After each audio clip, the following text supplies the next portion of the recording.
இனிமையான நண்பர்களே, அன்புள்ளம் கொண்ட சொந்தங்களே, அனைவருக்கும் வணக்கம். வன்னியர்கள் ஏமாறிகள், வன்னியர்கள் இளிச்சவாயன்கள். ஆகவே வன்னியர்களுக்கு இடஒதுக்கீடு கொடுக்க கூடாது. 10.5% இடஒதுக்கீட்டை எக்காரணத்தை கொண்டும் கொடுக்க கூடாது என்பது தமிழக முதலமைச்சர் மு.க. ஸ்டாலின் சட்டமன்றத்தில் அறிவித்த அறிவிப்பில் தெள்ள தெளிவாக தெரிகிறது. நேற்று சட்டமன்றத்தில் 3 ஆண்டுகள் கடந்த பின்னும் வன்னியர்களுக்கான இடஒதுக்கீட்டை திமுக அரசு ஏன் இன்னும் கொடுக்கவில்லை என்று பாட்டாளி மக்கள் கட்சியின் சட்டமன்ற குழு தலைவர் ஜி.கே. மணி அவர்கள் கேட்ட கேள்விக்கு அமைச்சர்கள் பெருமக்கள் அனைவரும் சூழ்ந்து கொண்டு வன்னியர் சமூகத்திற்கு எதிராக வன்மத்தை கக்கியிருக்கிறார்கள்.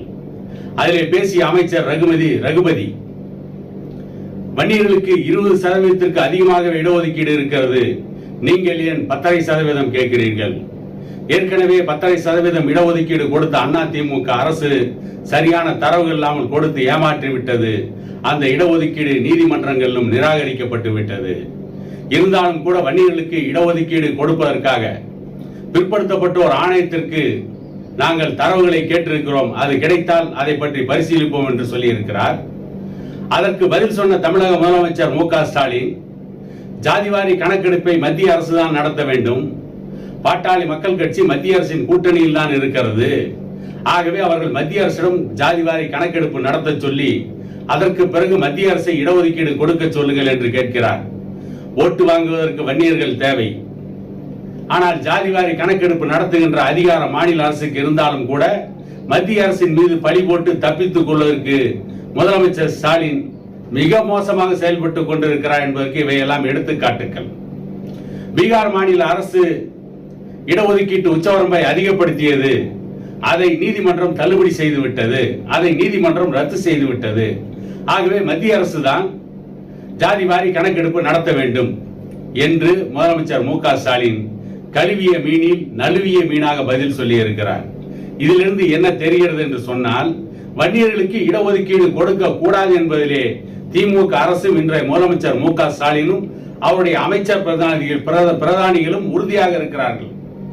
அவர்களுடைய அமைச்சர் பெருமக்கள் ஒட்டுமொத்தமாக வன்னியர் சமூகத்தை கருவறுத்து விட்டு வன்னியர்கள் ஓட்டுக்களை வாங்கி மட்டுமே கோட்டைக்கு சென்று விடலாம், பணம் கொடுத்து ஓட்டு வாங்கி விடலாம் என்ற திட்டத்திலே அவர்கள் உறுதியாக இருக்கிறார்கள். சென்ற நாடாளுமன்ற தேர்தலிலே பணம் கொடுத்து ஓட்டு வாங்கி வன்னியர்கள் பெரும்பான்மையாக வாழ்கின்ற வன்னியர்களின் வாழ்விடங்களிலும் அவர்கள் வெற்றி பெற்று விட்டார்கள். ஆகவே இந்த அளவுக்கு தெனாவெட்டாக பேசிக் கொண்டிருக்கிறார்கள்.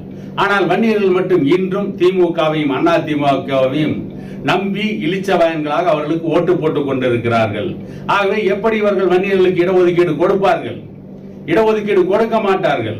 திமுக ஆட்சிக்கு பங்கம் வந்தால் இடஒதுக்கீடு கொடுப்பார்கள். வன்னியர்கள் வாழ்கின்ற பகுதிகளில் திமுக இருக்க முடியாது, திமுக வெற்றி பெற முடியாது என்ற சூழ்நிலை வந்தால் அன்றைக்கு பயந்து கொண்டு இடஒதுக்கீட்டை கொடுப்பார்கள். ஆனால் இடஒதுக்கீடு கொடுக்கவில்லை என்றாலும் வன்னியர்கள் ஓட்டுக்களை வாங்கிவிடலாம் என்று நினைக்கிறார்கள்.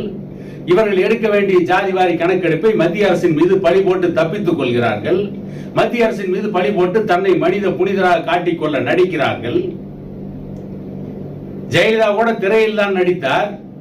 இன்றைக்கு ஒரு கட்சியை துவக்கி இருக்கின்ற ஒரு நடிகர் கூட திரையில் தான் நடித்துக் கொண்டிருக்கிறார். ஆனால் தமிழக முதலமைச்சர் மு.க. ஸ்டாலின் அவர்கள் ஏற்கனவே நாடக நடிகராக இருந்தவர்.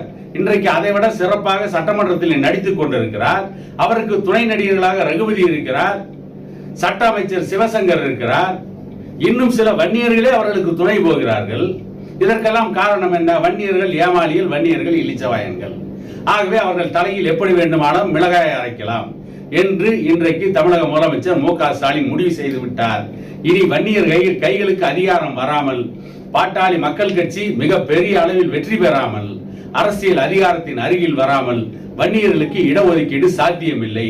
வன்னியர்களுக்கு 10.5% இடஒதுக்கீடு கூட கிடைப்பதற்கு வழி இல்லை என்பது தெள்ள தெளிவாக தெரிகிறது என கூறிக்கொண்டு இன்னொரு காணொலியில் உங்களை சந்திக்கும் வரை உங்களிடமிருந்து விடைபெறுவது உங்கள் எடப்பாடி துரைசாமி.